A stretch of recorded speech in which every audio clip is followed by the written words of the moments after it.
Hello, this is Linda from Lipstick Lodge. I just finished making my first ever loaf of bread, and it's a recipe from Kaleb Wyse of Wyse Guide, and I found him through Facebook, and he's got some really good recipes. So I'm pretty much following him, and I'm going to try out the French bread the next time. And anyway, I'm going to turn this around so I can show you my first loaf of bread. Anyway, check it out. It's tiny, but it's awesome.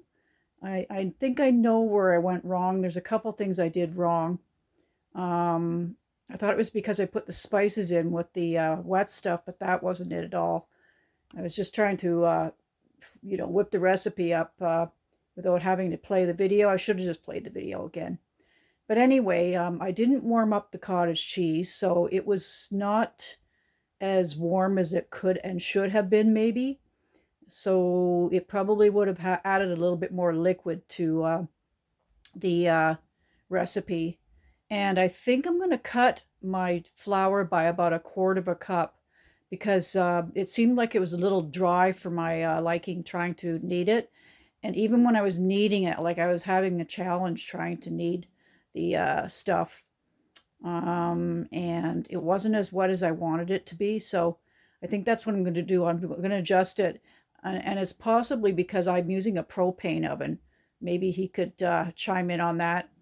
Um, I wound up baking it for a whole, what was it, 30 and then 40 and then 50.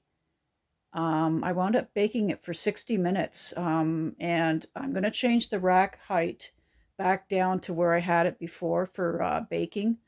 And I think it's partly because it is propane. So yeah, um, that's what I'll do. I'll change it back to where I had it before. But isn't this awesome? Check this out. My first ever loaf of bread that I've ever baked. It's so cute. It's very dense too, very dense. But anyway, I'm going to try to shut this off and I'm going to crack open a piece and see what it's like. And I like my bread warm, when I first get it, homemade bread. So here we go. I'm going to try this and cut it open.